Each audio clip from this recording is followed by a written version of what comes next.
देखिए, मैं हैदराबाद में समाजवादी पार्टी और हम मिल करके जो महत्वपूर्ण जगह हैं जहां पर टेक्नोलॉजी को लेकर के बहुत ज्यादा काम हुए हैं और इधर हर दिन अखबारों में, हर दिन मीडिया के माध्यम से हम लोग ये देख रहे हैं, पढ़ रहे हैं, सुन रहे हैं कि एआई का प्रभाव हर स्तर पे हर जगह बढ़ता चला जा रहा है। हमारा एग्रीकल्चर सेक्टर हो, मेडिकल सेक्टर हो या कोई अन्य सेक्टर भी अगर हम देखेंगे तो एआई का बहुत प्रभाव बढ़ता हुआ चला जा रहा है। इसलिए एआई को लेकर के यहां पर एक विजन इंडिया का कार्यक्रम मैं हैदराबाद में कर रहा हूं। विजन इंडिया का मकसद यही है कि देश विजन के साथ चले, न्यू इंडिया कैसे किस दिशा में बढ़े, पॉलिटिक्स डिवीजन की ना हो, पॉलिटिक्स विजन की हो। इसलिए मैं हैदराबाद आया हूं। पॉलिटिक्स प्रोग्रेसिव हो, निगेटिव ना हो, नकारात्मक पॉलिटिक्स नहीं हो, विजनरी पॉलिटिक्स हो, डिवीजन पॉलिटिक्स खत्म हो, विजनरी पॉलिटिक्स शुरू हो। इसलिए हैदराबाद में आया हूं। देखिए, सेशन में सबसे महत्वपूर्ण बात तो ये आई कि वो लोग वंदे मातरम गाना चाहते थे जिन्होंने कभी वंदे मातरम नहीं गाया, जिन्होंने वंदे मातरम आजादी से पहले नहीं गाया, आजादी के बाद नहीं गाया, जिन्होंने एक रंगी पसंद किया, तिरंगे को पसंद नहीं किया, तो वो लोग आज वंदे मातरम गाना चाहते हैं।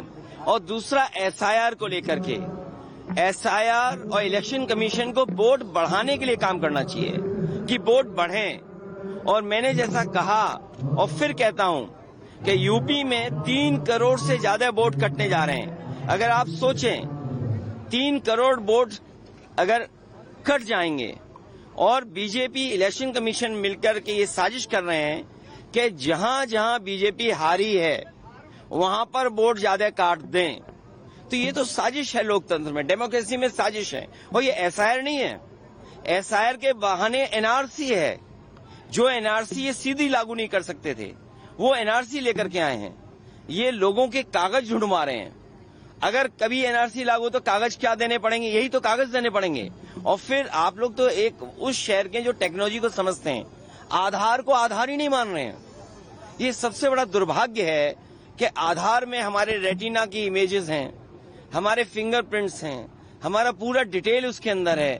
हम आधार को आधार ही नहीं मान रहे हैं और एसआईआर करा रहे हैं, जिससे लोग परेशान हैं। इन्होंने नोटबंदी में परेशान किया, जीएसटी से उद्योगपतियों को परेशान किया, कोविड में परेशान किया और अब एसआईआर से परेशान कर रहे हैं। क्या सोच सकते हैं आप यूपी में 3 करोड़ से ज्यादा वोट कट जाए? तो ये कैसी डेमोक्रेसी है? अगर हमें वोट ही नहीं डालेंगे हम तो फिर लोकतंत्र को कैसे बचाएंगे? अभी हम बाबा साहब भीमराव अम्बेडकर जी की प्रतिमा देखते हुए आ रहे थे। बाबा साहब भीमराव अम्बेडकर जी ने तो अधिकार दिया हमें वोट डालने का, एक वोट डालने का अधिकार। यही वोट हमें हक दिलाता है, यही वोट हमें न्याय दिलाता है, यही वोट हमें आरक्षण दिलाता है, यही वोट हमारी सुरक्षा करता है, यही वोट हमें नौकरी दिलाता है, यही वोट है जिससे हम अपना गुस्सा सरकार के खिलाफ निकाल सकते हैं। ये वोट ही काट दे रहे हैं। ये बीजेपी की साजिश है। सर, और एक तरफ यहाँ की सरकार जो यदुवंशी के सदर फेस्टिवल बनाते, स्टेट फेस्टिवल बनाते, तो अब इसको क्या चाहेंगे? मैं बधाई देना चाहता हूं अंजन जी को और अनिल यादव जी, राज्यसभा मेंबर। इनके प्रयास से, इनके साथियों से मुख्यमंत्री जी ने स्वीकार किया कि सदर सेलिब्रेशन स्टेट फेस्टिवल होगा और इस तरह के आयोजन में सरकार को बजट ज्यादा देना चाहिए। और इसलिए क्योंकि हमारे ये ट्रेडिशन से जुड़ा है, सदियों पुरानी परंपरा से जुड़ा है। और सबसे खुशी की बात यह है कि यादव भाई लोगों से जुड़ा हुआ है। और उससे भी खुशी की बात यह है कि यादव भाई और यादव समाज के लोग जो जिससे वो हजारों साल से जुड़े रहे, अपने घर, मकान, जानवर और गाय से, वो कम से कम इस फेस्टिवल, सदर फेस्टिवल सेलिब्रेशन में ये सब चीजें शामिल होती हैं। सर कल मेसी आ रहा सर हैदराबाद उसके बारे में हैं? सर केटीआर का आज मिलने का एजेंडा क्या है सर? मैं देखिए केटीआर और आदरणीय केसीआर साहब हमारे साथी हैं और मैं उनके साथ हमेशा रहा हूं, हमेशा रहूंगा।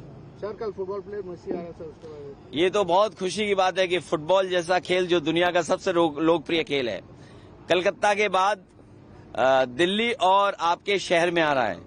इस शहर के नौजवान जो फुटबॉल को प्रेम करते हैं उनके लिए बड़ी खुशी की बात है, क्योंकि दुनिया का सबसे बड़ा स्टार है फुटबॉल का।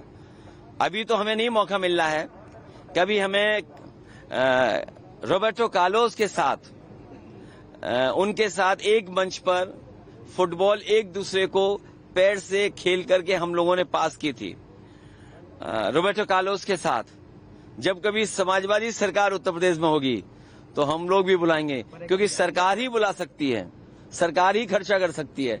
विपक्ष के लोग तो केवल दूर से देख सकते हैं, इसलिए टीवी पे हम लोग देखेंगे। Thank you sir thank you.